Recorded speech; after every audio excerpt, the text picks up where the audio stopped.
Vamos lá, gente. Vou gravar aqui. Começando com o CaCast, episódio 43, por incrível que pareça, 43, porque a gente estava falando inclusive sobre isso. Eu sou o Cauê Martinelli, estou aqui com meu amigo Davi. Como que tá, Davi? Olá, Cauê, olá, meus amigos aí, ouvintes do ConcaCast. Cauê, a gente fala de tudo.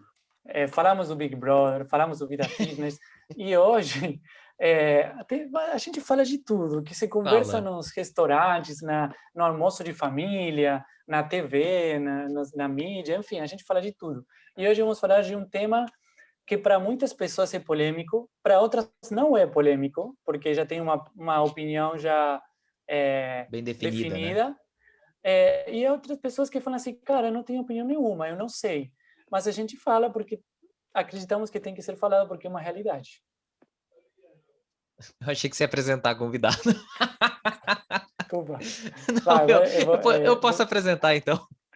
tá bom. Desculpa. Eu fiquei aqui pensando, agora eu entro assim e começo a falar de mim? Eu também, eu falei, será que foi a deixa dele? Não sei. Foi mal. Não, beleza, eu vou complementar. Exatamente, Davi. E assim, tem muita gente que evita até falar sobre o assunto, e o que a gente vai fazer hoje é exatamente o contrário. Vamos tentar entender um pouco mais profundamente a questão do aborto. E para isso, trouxemos uma convidada mais do que especial, já participou com a gente em outro programa. Tudo bem, Mayara? Seja bem-vinda novamente. Tudo bem, muito obrigada pelo convite. Estou muito feliz de estar aqui novamente para falar com vocês sobre esse assunto que para muitos é tão polêmico, né?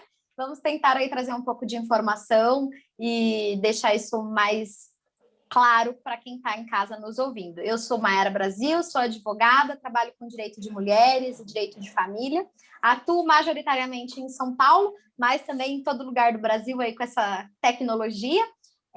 Quem quiser me acompanhar também nas redes sociais, o meu Instagram é Mayara J Brasil, com Y, e agora eu estou também no YouTube. Então, pode me acompanhar lá também. Rapaz, essa é a novidade. É novidade, quentinha. Inclusive, hoje, quinta-feira, né, que é o dia que a gente está gravando esse podcast, eu disponibilizei um vídeo falando sobre violência sexual e como tratar com isso, quais são as opções para quem conhece alguém que está passando ou que já passou por isso também. Legal, então se você está assistindo agora o ConcaCast no YouTube ou ouvindo de repente na sua plataforma preferida, Spotify, Deezer, enfim, Apple Podcasts, você pode correr lá para o canal da Mayara e assistir o vídeo sobre violência sexual, que inclusive tem tudo a ver com o tema de hoje. E para quem não sabe, a Mayara participou com a gente no episódio 26, Cultura do Estupro.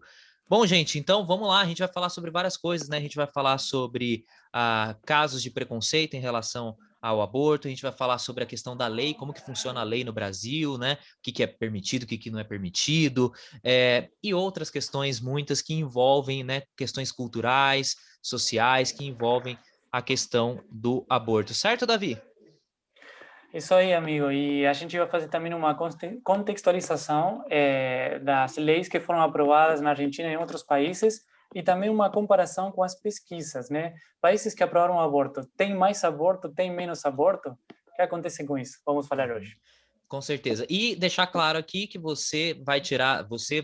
aqui a gente não vai dar necessariamente a nossa opinião, a gente vai fazer uma análise, você vai ter a sua opinião, o mais importante é a gente poder falar sobre um assunto que acontece, que é a realidade de muitas pessoas, principalmente no país muito desigual como é o Brasil, e aí eu quero que você que nos ouve ou que nos assiste, que possa acompanhar de perto, e já que a Mayara falou que também queria fazer uma propaganda, siga lá as nossas redes sociais, no Instagram, @concacast, tá bom? Então aqui comece agora a nossa conversa. Davi, eu vou só falar o esquema aqui da notícia lá da aprovação da lei, né? Tá. Na Argentina, e você já vem com a contextualização, beleza? Ok. Bom, gente, em 2020, lá no finalzinho do ano, né, o Senado argentino ele aprovou, depois de umas 12 horas aí de debate, né, eles aprovaram um projeto que foi proposto pelo presidente argentino, né, o Alberto Fernandes, para legalizar o aborto no país. E, inclusive, isso que foi o que motivou a gente, né, o Davi e eu, a querer conversar sobre esse tema agora no início do ano, né?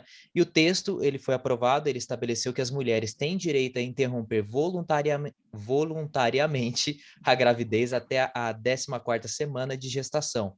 E aí, depois desse período, o aborto ele só pode ser permitido apenas em casos de risco de vida para a gestante ou quando a concepção é fruto de um estupro.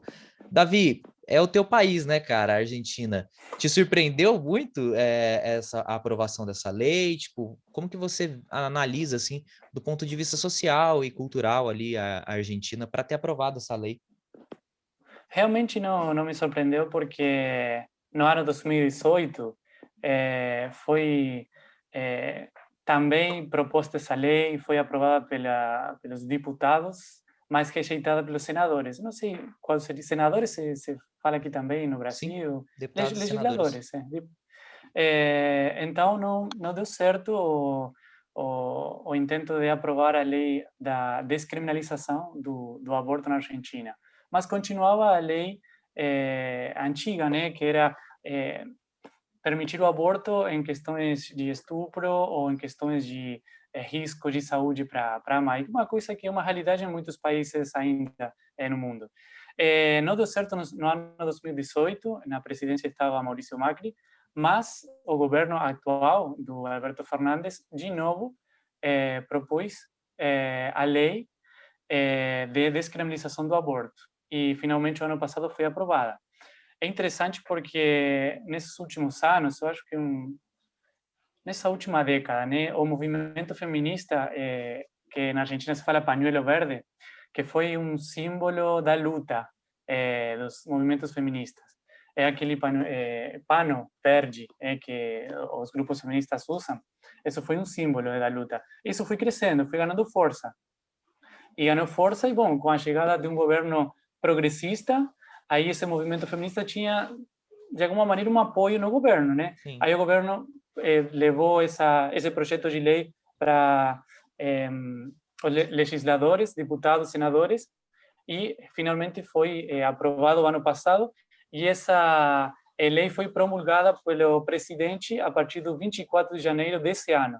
Ou seja, desde esse momento, as mulheres, em certo período da gravidez, podem interromper a gravidez livremente.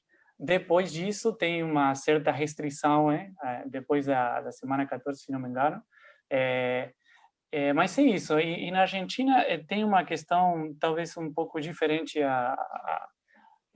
ao que acontece no Brasil, né? Vocês conhecem melhor a sociedade brasileira. Mas na Argentina faz tempo que acontecem muitas questões assim de luta de setores que historicamente eram postergados. Não sei se é a palavra certa, postergados ou esquecidos. Ok. Acho que esquecido faz mais sentido. Esquecido faz mais sentido. Nesse grupo estava o movimento feminista, que faz tempo que vem lutando por essa descriminalização do aborto. Ganhou força nas novas gerações também, ganhou presença na rua, nas manifestações, teve várias manifestações, e, bom, finalmente conseguiu o governo, que foi que levou esse projeto de lei para os legisladores, conseguiu aprovação, e na Argentina hoje a descriminalização do aborto é uma realidade. Mas a Argentina é uma sociedade, como eu dizia, que meio que bem criticando a questão do estabelecido, a religião e os setores conservadores já não são tão fortes como faz uns, sei lá, 20 anos atrás. Então tem essa, entre aspas, não se chamava deconstrução, talvez, da sociedade, e os setores esquecidos foram ganhando poder nos últimos tempos. E é meio que produto disso que acontece esse tipo de situações sociais e políticas. E nesse caso do aborto, da lei que foi aprovada no ano passado. E é muito interessante porque eu vejo que muitas discussões que acontecem aqui no Brasil, eu já vi na Argentina faz tempo. E se você compara, por exemplo, com o Uruguai, essas discussões, tipo, muito antes aconteceram. É que eles entendeu? tiveram Pepe Mujica lá, né, cara? É muito interessante também. Bom, por exemplo, o Uruguai é o país mais ateu do mundo, por exemplo. É um país pequeno assim, é o mais ateu do mundo. E vem com essas discussões assim de progressismo, de direitos, enfim. Eu não vou analisar a sociedade uruguaia porque não conheço a profundidade, mas você vê como a estrutura social dos países da Sul-América é bem diferente, e tem discussões que no momento se dá em um país, alguns anos depois em outro, mas enfim, essa mais ou menos é a realidade argentina, pontualmente na questão da descriminalização do aborto. Eu até queria passar a palavra para a Mayara, que ela vai poder analisar melhor do ponto de vista até jurídico, até social também, mas você comentou um negócio que é interessante, porque a gente já falou aqui várias vezes que a população brasileira é uma população majoritariamente conservadora, né? Pelo menos no tempo que a gente está vivendo, né? Viveu uma onda progressista no início dos anos 2000, agora na segunda década, por conta de uma série de questões de corrupção que ficaram totalmente, né, ficaram marcadas em relação ao PT e outros partidos da esquerda. A galera se afastou totalmente disso e muitos conservadores ganharam voz, igual aconteceu inclusive nos Estados Unidos, no sentido do conservadorismo voltar com o Trump, agora já separou um pouco de novo. É uma onda que vai e vem, e querendo ou não, tá ligada diretamente a essas discussões, e aqui eu não estou entrando no mérito se é bom ou ruim, acho que cada coisa tem o seu lugar. Mas, Mayara, você com certeza acompanhou de perto toda essa situação da Argentina, sabe muito bem como funciona a questão da lei de descriminalização do aborto aqui no Brasil. Quais são as diferenças, assim, como que funciona a lei no Brasil e o que tem de diferente agora, pensando que a Argentina, né, aprovou essa lei lá no país deles, né? É interessante que o David começou com essa questão histórica, né? E é muito bom a gente começar um debate dessa forma, porque se nós formos pensar em Brasil, o Brasil é um país historicamente católico. E, apesar disso, quando a gente estuda essa questão do aborto, lá para o final do século XVIII, XIX, ainda era nessas questões de gestação, de parto, de nascimento, tudo era tido como um assunto parte do feminino. A prioridade era sempre o corpo da mulher, a vida da mulher. A partir do final do século XIX, início do século XX, que começaram a fazer essa separação. O feto começou a ser visto como um ser independente do corpo da mulher, detentor de direitos, e aí surgiu todos esses debates em relação ao aborto. Antes disso, se eu tivesse a vida de uma mãe em risco, a prioridade era sempre a mãe e não a criança. Como a despeito de sermos um país historicamente católico. E é muito interessante essa questão que até o David colocou de outros países como o Uruguai, que eles acabam sendo países com uma predominância de ateus muito maior do que no Brasil. A gente entra muito nessa parte de Estado laico, né? O Brasil é um Estado laico, mas até que ponto? Né? Não tão laico quanto deveria em casos como esse, por exemplo, quando a gente fala de aborto, porque a gente tem ali muitas frentes que são movimentos pró-vida e a maioria desses movimentos estão atrelados a movimentos religiosos, né? Então, até se nós falarmos do momento em que o Brasil está vivendo, né, o governo que nós temos hoje, que é um governo que se autodenomina Deus acima de tudo, é um governo que dificulta até os casos em que nós já temos em lei a descriminalização do aborto. Porque no Brasil funciona como? Aborto é crime, ponto.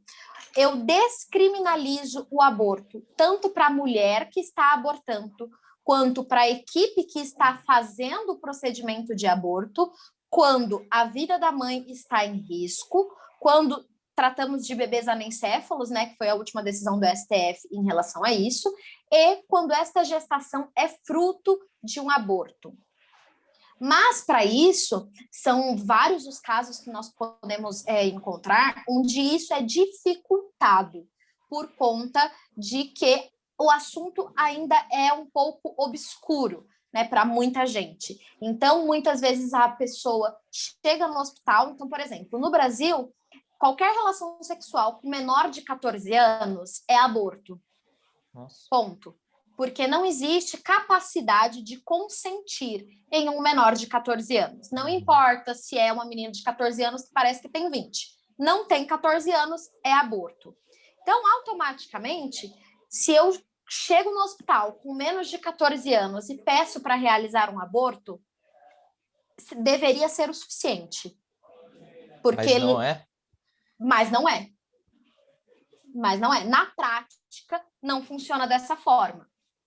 Infelizmente. Tanto é que ano passado a gente teve até um episódio daquela menina de 10 anos lá no Espírito Santo, onde ela tinha 10 anos e conseguiu interromper a gravidez na casa dos 6 meses apenas, né? Depois de tantas discussões.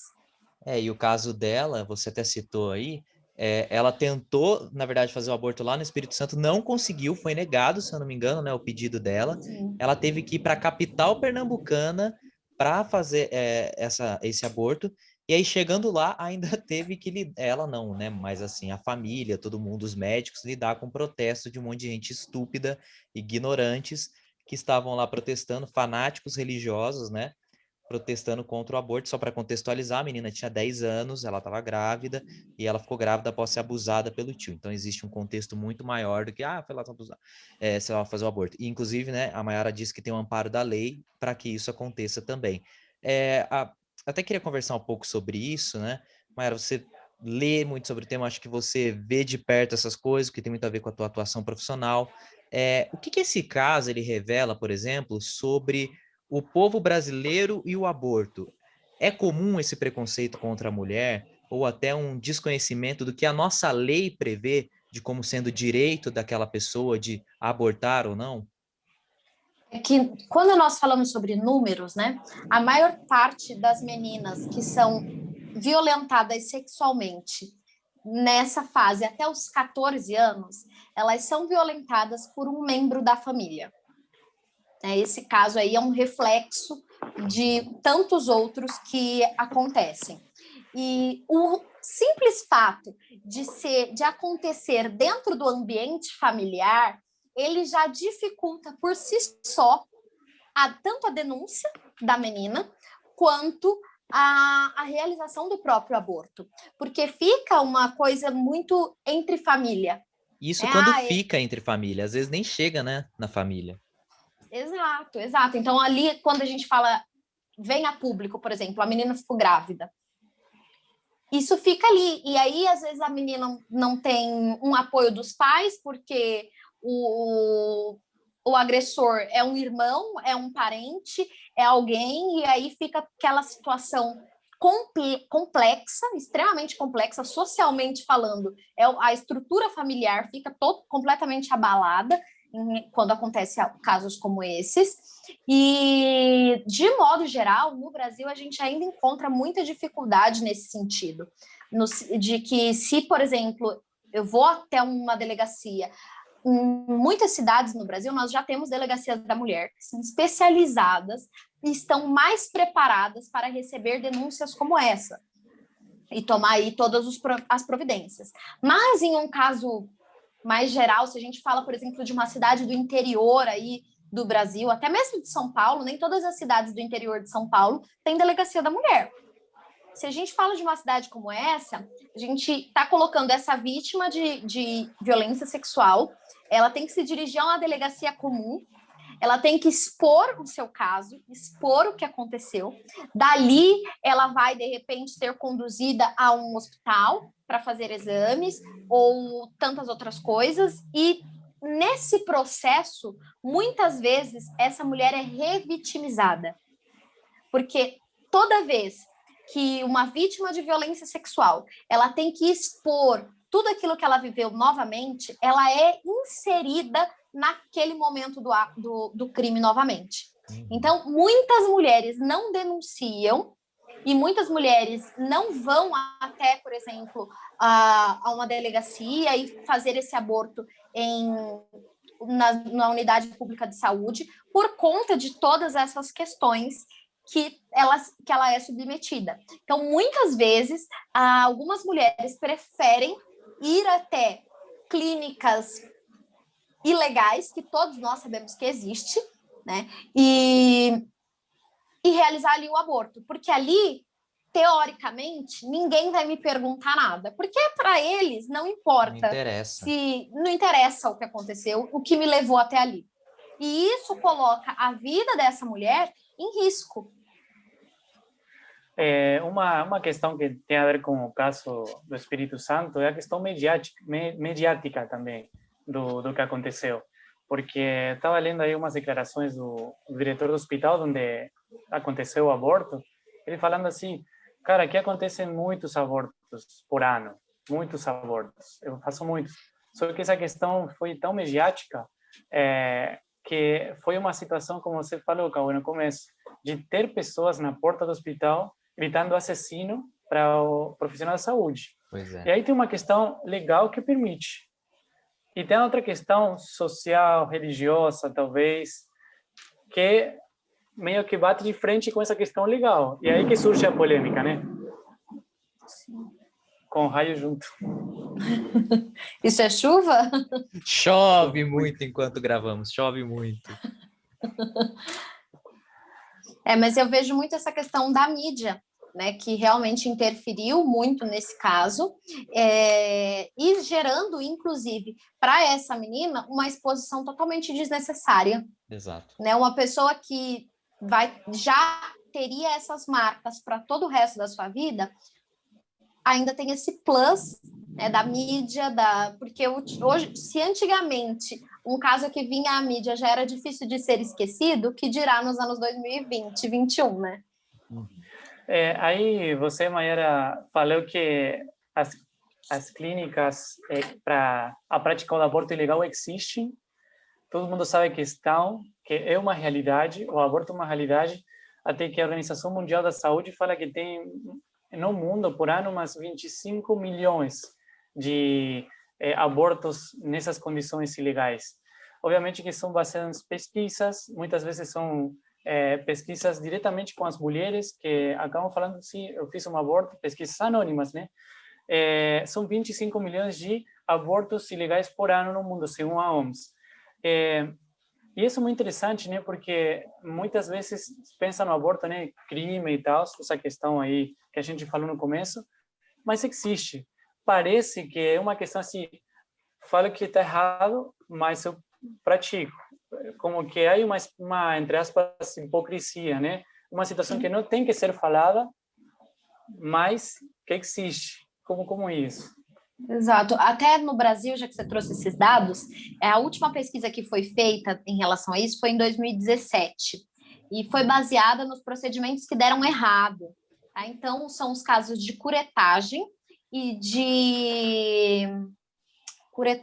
aspiração que chegaram no SUS. Que significa, essa mulher foi até uma clínica fazer esse procedimento de curetagem ou aspiração, teve algum problema, teve que ser encaminhada a uma unidade da rede pública de saúde. Os números que nós temos aqui para curetagem no ano de 2017 foram 4.570.216 casos. Caramba! Já a aspiração, nós temos aqui, falando de valores, né, quando a gente fala de o quanto isso custa para a saúde pública, os procedimentos de aspiração, o Brasil teve um gasto de 1,56 milhão de reais em 2017 com o procedimento de aspiração. E aqui entra até um questionamento, né, que muitas vezes as pessoas fazem. Mas se descriminalizar o aborto para todo mundo, quanto que isso não vai custar para o maquinário, né? Quanto que isso não vai custar para mim e para você? Porque quem paga, no fim das contas, é a gente. Sim. Então, aqui nós temos números expressivos que estão relacionados a processo de solucionar esse problema. Enquanto nós temos aqui também alguns números de que se esse procedimento fosse todo realizado no SUS, ele seria menos oneroso. Ou seja, remediar é mais caro do que fazer o procedimento inicialmente no SUS. Com certeza, na verdade, se a gente parar para pensar em tudo que envolve saúde pública, é sempre melhor você ter essa remediação, vamos por assim dizer, do que necessariamente você lidar com as consequências lá na frente, né? Um ponto que eu queria tocar aqui com vocês, que eu acho que é interessante, até envolvendo um pouco o caso dessa menina, que é a questão do preconceito. Eu estava conversando com algumas pessoas a respeito de casos de aborto e tudo mais, de abuso também, e como a gente foca muito na vítima de uma maneira até pejorativa. A gente discute a legalidade dela fazer aquilo ou não. E a gente não discute, até o Davi, a gente comentou um pouco antes, o aborto, entre aspas, masculino, que é o cara que abandona a mulher grávida e simplesmente some. Pouco se fala a respeito disso, entendeu? Pouco se fala no que está por trás de uma mulher ou de uma menina que decide que quer abortar, porque não é uma decisão fácil, diferentemente do que muita gente interpreta. Ah, decido aqui, sim ou não, meu corpo, minhas regras, como se fosse a coisa mais fácil do mundo, e não é na maioria dos casos, como a gente está falando aqui, né? Eu até peguei um dado, em 2018, 5,74% dos registros de nascimento ficaram com o campo do nome do pai em branco. Em 2019, 6,15% das crianças nasceram sem ao menos o sobrenome paterno. Então, assim, as dificuldades de você criar uma criança nesse país aqui é grande, hein, gente? Ó, haja dinheiro, hein? Eu não sou pai, mas assim, eu vejo tanto que minha mãe sofreu para me criar sozinha porque meu pai faleceu quando eu era muito novo. Então, assim, criar sendo um casal, assim, um homem com homem, mulher com mulher, homem com mulher, enfim, já é muito difícil quando são duas pessoas. Imagina sozinho ou sozinha nesse caso. Então, existe um preconceito muito grande, se discute muito essa questão do aborto, que, ok, eu acho que é uma discussão pertinente, mas não se fala do outro lado da moeda, que são os homens que muitas vezes abandonam essas crianças e abandonam essas mulheres, né? Eu acho que aqui a gente tem dois panoramas. Um, que é a galera do meu corpo, minhas regras, total, e legalize o aborto. Que é até mais próximo do que aconteceu na Argentina, que até a 14ª semana é totalmente descriminalizado, para qualquer caso. A partir disso, a gente tem as restrições, né, de violência, estupro e etc. E nós temos também o outro lado, que é eu sou pró-vida, que eu acho que dizer Mayara, que alguém não é pró-vida... deu uma cortadinha na hora que você falou. Você pode repetir, por favor? Posso. Desde que parte? Você falou do grupo extremista lá, vamos dizer assim, meu corpo, minhas regras, e existe um outro grupo. E existe um outro grupo, que é o grupo que, teoricamente, é pró-vida, mas que eu sou a favor de certas descriminalizações e de que isso seja levado a fim, né? Que isso seja realmente realizado. Eu acredito que é algo muito pesado, inicialmente, a gente falar que alguém não é pró-vida, né? Porque é algo bem assim pesado realmente, e a gente tem que ter uma noção muito grande de que o aborto é um contexto social também. Quando a gente pega, por exemplo, países na Europa extremamente desenvolvidos, onde o aborto é legalizado, a gente percebe números extremamente pequenos, sendo que o aborto não é crime em nenhum caso, por exemplo, em países mais desenvolvidos. Por exemplo, a gente tem a Romênia, que é um país onde o aborto ele é legalizado, e é um país que existem pouquíssimas interrupções de gravidez. Agora, quando nós estamos falando de Brasil, isso tudo tem uma questão social. Se a gente pega esses números, por exemplo, que eu trouxe para vocês, de casos que foram levados até uma unidade pública de saúde, a maioria dessas pessoas eram negras e de baixa renda. Então, isso é o quê? É um reflexo da nossa sociedade, onde muitas vezes nós temos mulheres e meninas que são violentadas ou que não têm condições realmente de levar essa gestação ao final. E isso está muito relacionado ao ponto que o Cauê até mencionou, de que muitas vezes o pai aborta, né, e a mãe fica ali com a criança somente sob sua responsabilidade, né? Não, uma questão que era discussão lá na Argentina, eu falei que os movimentos que lutavam para a descriminalização do aborto falavam era a questão de que o aborto era uma questão de privilégio. Por quê?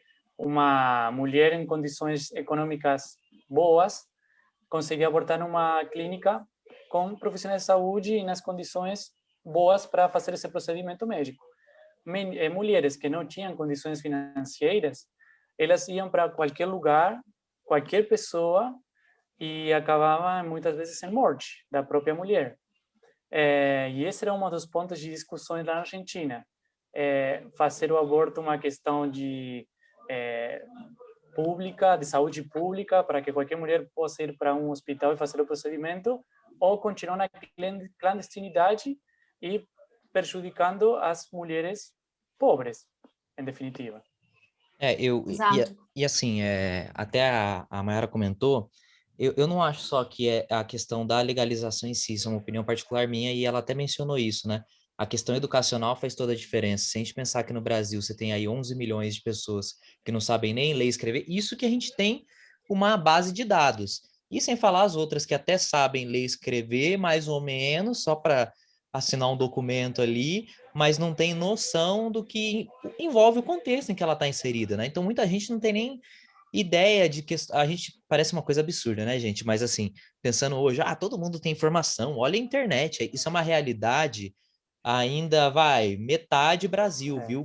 Muita gente, a gente viu recentemente aí estados brasileiros com dias, semanas sem energia elétrica. Então, existe uma realidade, eu sempre gosto de mencionar isso, eu fiz uma viagem para o interior do Mato Grosso, quase na divisa com a Bolívia, né? E eu tava, assim, a primeira vez que eu viajei para fora do estado de São Paulo, então eu tava assim, nossa, andei 800 quilômetros, não tinha um posto de bandeira, não tinha um Shell, um BR, não tinha um McDonald's, não tinha um Burger King.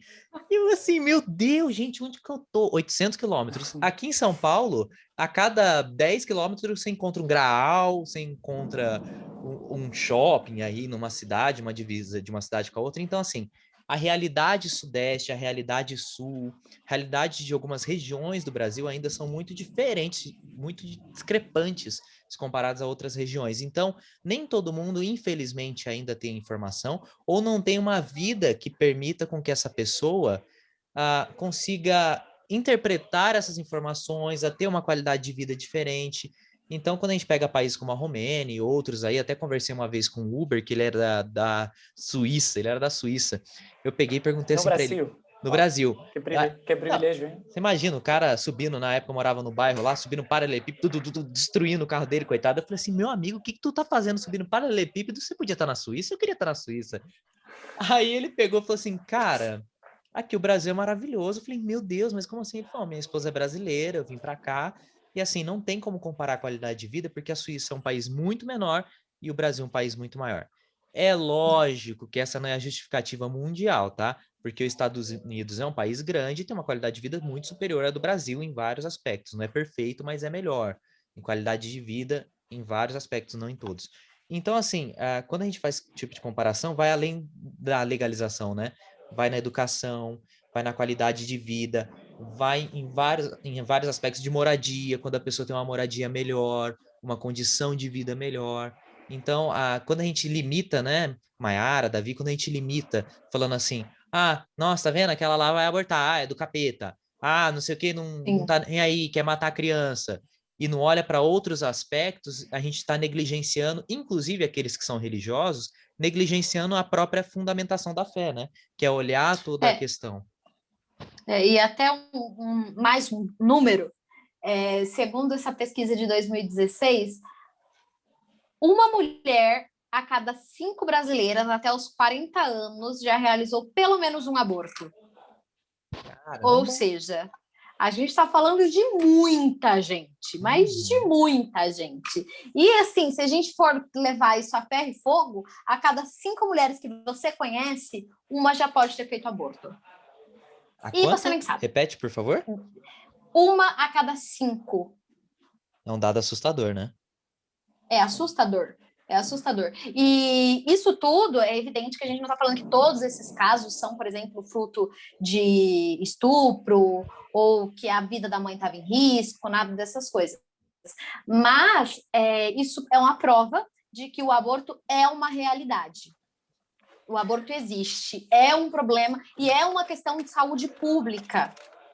Porque quando grande parte dessas mulheres tem esse processo frustrado em outro lugar e ele vai para a unidade pública de saúde, eu estou falando de um problema de saúde pública.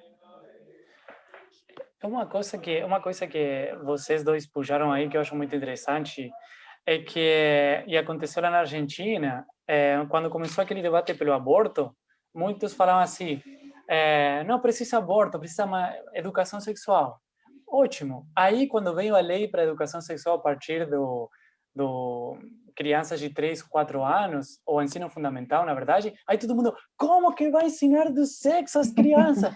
Eu pensei, cara, então, tipo assim, tem um setor que insiste na clandestinidade. Não, deixa lá no escuro, não tem que falar. Cara, tá, vamos prevenir o aborto. Vamos lá, vamos ensinar sobre relações sexuais, vamos dar educação sexual nas escolas. Não, como vai... Então, E o isso que é uma tem que das coisas que fazer? a gente enxerga muito aqui no Brasil, né? Que quando teve Muito. esse assunto, estavam, meu Deus, estão ensinando as crianças a fazerem sexo na escola. E não, educação sexual é o quê? É eu ensinar para essa criança o que é sexo e o que não pode acontecer com ela, o que são partes íntimas, um lugar onde ninguém pode tocar em você. E se a gente fala de um ambiente cristão, a gente volta para um problema muito maior, que é, por exemplo, a gente tem acesso à informação, né? Falo partindo deste local de privilégio em que nós estamos inseridos, que temos acesso à informação, temos acesso à internet, temos acesso a 500 coisas. Mas eu sou cristã, na minha comunidade religiosa prega-se que o sexo é um presente para o casamento. Ou seja, você deve preservar-se puro até o seu casamento. Porém, contudo, todavia, existe aí uma grande parte da comunidade que não leva isso a ferro e fogo, cada um com seus cada quais. Mas, se uma dessas pessoas, por exemplo, ela quer ter relação sexual, uma menina de 16 anos quer ter relação sexual, ela consegue chegar no ambiente familiar dela e dizer, mamãe, papai, quero fazer sexo, preciso de pílula anticoncepcional? Ah, dificilmente. Dificilmente você tem essa liberdade para ter esse tipo de conversa. Eu concordo com você. Mas assim, eu até comentei isso, tem um episódio que a gente gravou, episódio 27, Indústria Pornográfica, a gente falou sobre a indústria pornográfica e até a gente tinha uma sexóloga, ela falou muito a respeito dessa questão.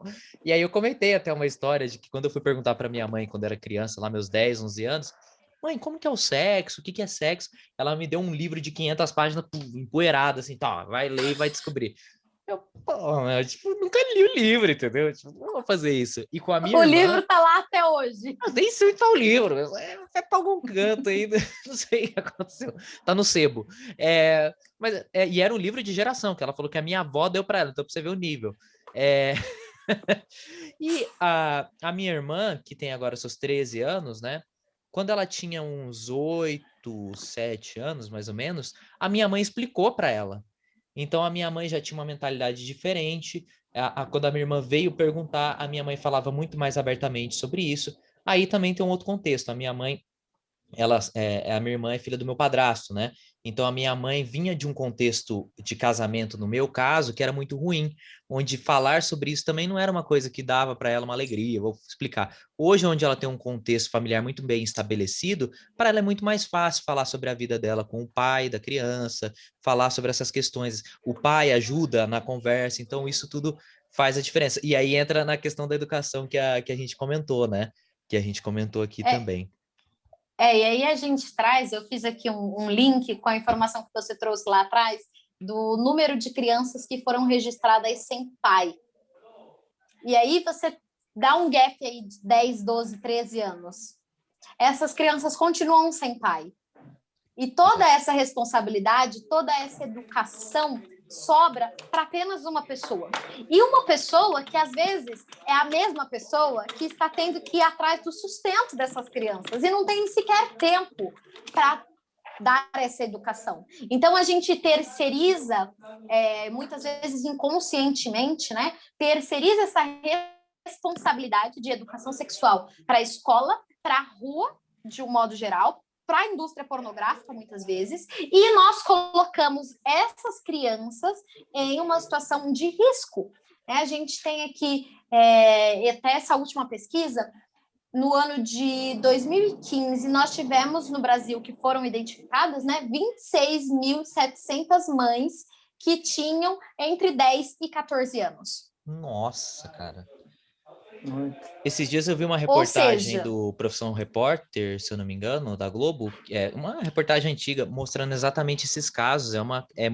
Quem tiver a oportunidade de pesquisar, que eu acho que quem está ouvindo tem internet, pesquisa e vai assistir. Mas desculpa, Mayara, continua.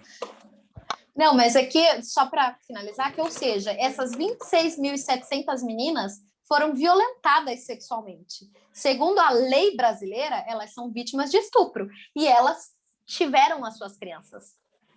Ou seja, em algum momento tem tanta coisa errada, na verdade, que a gente não sabe mal e mal por onde começa, né? Exatamente. Bom, gente, ó, o nosso papo fica por aqui. A ideia de ter gravado esse podcast era exatamente para mostrar isso, que existe um contexto muito mais amplo nessa discussão. Não tem problema se você é a favor ou contra, cada um tem a sua opinião, cada um tem o seu posicionamento, cada um tem condição de pesquisar e querer saber mais sobre o assunto. Isso aqui é um panorama que a gente tentou dar um panorama geral, resumido, né? Porque o tempo que a gente tem ainda é pouco para falar sobre tudo isso. Mas espero que quem nos ouviu, você, querido ouvinte que está nos escutando agora ou nos assistindo, quem sabe pelo YouTube, que você possa tirar suas conclusões e ver que existe um contexto muito maior para não ficar numa discussão rasa e acabar falando bobeira e prejudicando, causando mais preconceito em cima de pessoas que já estão sofrendo por conta da decisão que elas deixaram ou que elas tiveram que tomar, né? Eu acho que isso é importante Exato. deixar. E também uma questão de que todo mundo quer ter uma família planejada, todo mundo quer ter coisas no momento certo, realmente planejar, casar, ter filho, filha, mas isso é no mundo ideal. No mundo real acontece uma coisa totalmente diferente e a gente tem que falar isso, porque quando você fala isso, você realmente está se informando e informação realmente transforma a vida das pessoas. E como você falou, Cauê, tem regiões do mundo, do Brasil, da Argentina, sei lá, de qualquer país, que realmente carece dessa informação. Não tem. E essa falta de informação gera essas situações de extrema vulnerabilidade. E é por isso que é muito bom falar, é muito bom que as crianças na escola falem do assunto. O governo também gere campanhas em relação a essas problemáticas como aborto, por exemplo, e são coisas que têm que ser faladas, porque quanto menos falas, mais acontece na clandestinidade e é uma coisa que cresce, né? E em lugar de se resolver. Exato. Eu costumo dizer que ninguém acorda querendo abortar porque é algo lindo e maravilhoso. Ninguém planejou isso para sua vida. Em algum momento, essa pessoa se viu encurralada o suficiente para acreditar que essa é a única opção. Então, a gente tem que tratar esse assunto com uma sensibilidade muito maior. E trazendo esse ponto de vista cristão que eu tenho para a minha prática e para a minha vida, existe ali um ser que é detentor do amor e do cuidado divino. Então, que nós, que nos denominamos cristãos ou pessoas de bem, que nós tenhamos esse tato também de tratar com essas pessoas como aquilo que elas são, filhos e filhas amadas por Deus. Que lindo, eu gostei. Vou deixar até para o finalzinho essa mensagem, tá bom? De verdade, gostei. Tá bom. Achei bem legal.